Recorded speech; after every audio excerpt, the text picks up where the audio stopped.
watch out. Hey, Adele, just hold up. لا تبكي صحي النيا لا تبكي بدنا نسألها صحي النيا No. Where's she going? I'll go with her. Where's she going? She's gonna call him. Yeah. No. Just where is he at right now? I need to, not on the phone. Not on the phone. Is he in the house?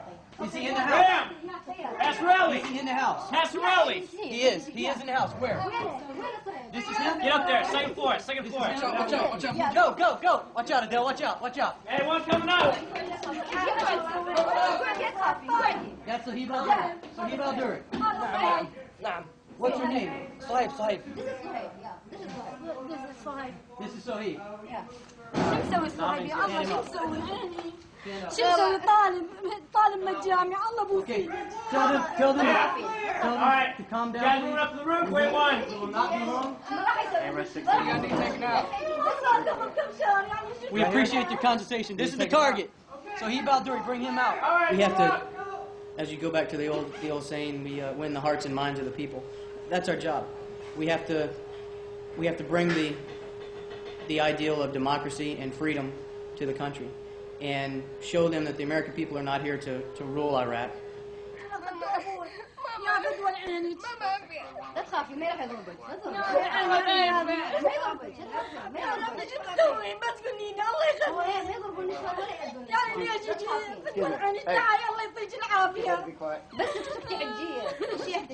I'll start doing evidence turn-in.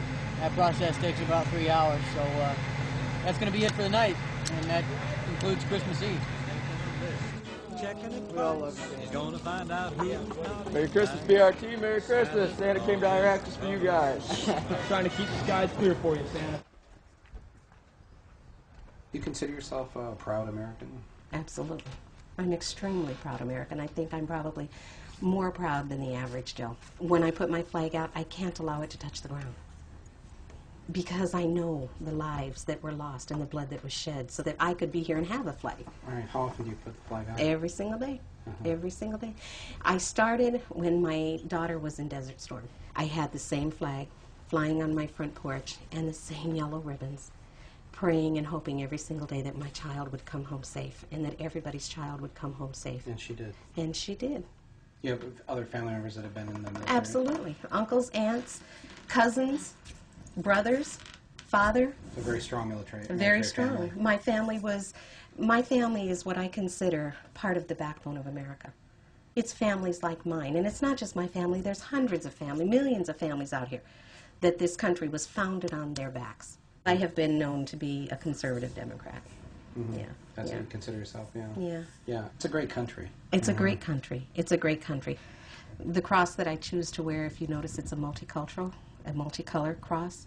That's because I believe that all God's people come in many colors. And my family itself is multicultural. You have a daughter who went into the military. Then your firstborn son in the military. That's that's quite a gift to the country. Exactly from your family. Exactly right. So having a son in the Army, pretty proud thing. Oh, you know what? He made it. What was your reaction to protesters during, say, the Gulf War or Vietnam? I always hated the protesters. I always hated the protesters. It was just a slap in my face. It was just like they were dishonoring my son. And I burned in my soul to tell them, you don't understand. They're not there because they want to be there. But then I came to understand that they weren't protesting the men and the women that were there. They were protesting the concept of the war. I know I'm a soldier and I'm here to do a job, and I've been a soldier for a while. Once you have to go and do your job and you see the things that you see, I was saying there's some disillusionment in that. Lieutenant Commander fully expects us to be attacked in some type of way before we get to Fort Shell. I know that so far it's been pretty calm, not much has happened, but be aware that it can and it probably will.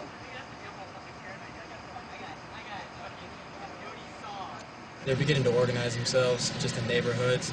The kids get together a lot. Well, I can't say kids, but guys about 17, 18 are starting to come together. and they hate us. Just why, I'm not really sure.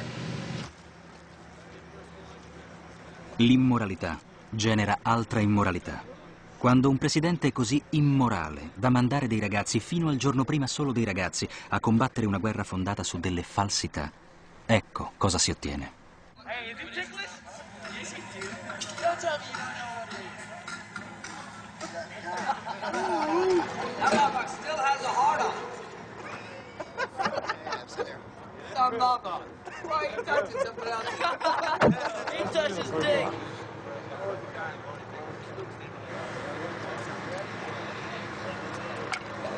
To have these people shoot at us, kill us, blow us up, whatever means they can, and I don't understand it. We're trying to help these people, and it seems they don't want our help.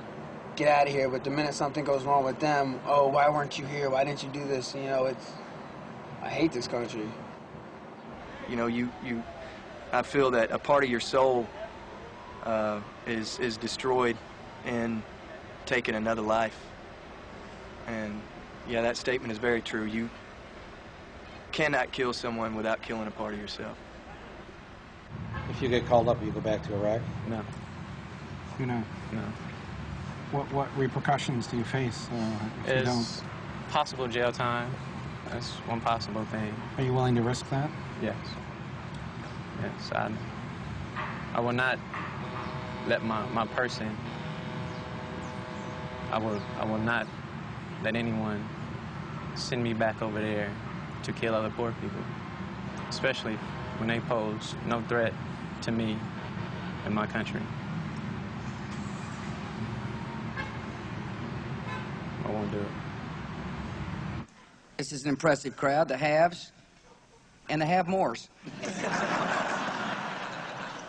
Some people call you the elite. I call you my base.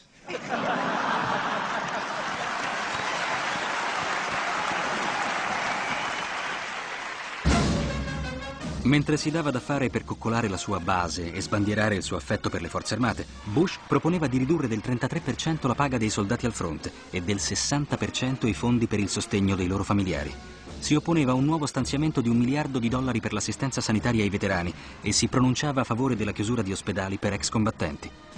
Proponeva inoltre di raddoppiare il ticket sui medicinali agli stessi ex combattenti e negava la piena estensione della previdenza ai riservisti part-time.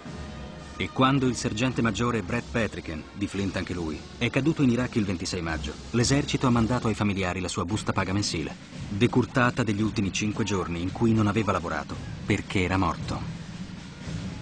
They say they're not going to leave any veteran behind, but they're leaving all kinds of veterans behind. To say that we're forgotten, no, but I know we're not forgotten, but missed, yes. Yes, you know, there's a lot of soldiers that have been missed. You know, they've been skipped over. That didn't get the proper coverage that they deserve. They have a death toll, but they're not showing the amount of people that's being injured or being amputated because of the injuries, you know. Like, I still feel like I have hands. Yeah. And the pain is like my hands are being crushed in a vice. But they do a lot to help it, and they take a lot of the edge off of it, and it makes it a lot more tolerable. And I was injured in late April on patrol in Baghdad. A couple of guys come out and ambushed us. I got nerve damage and stuff like that. I've got a lot of pain. I'm constantly in pain. Take a lot of morphine to help with that and stuff. Doing, you know, just readjusting, getting life back on track.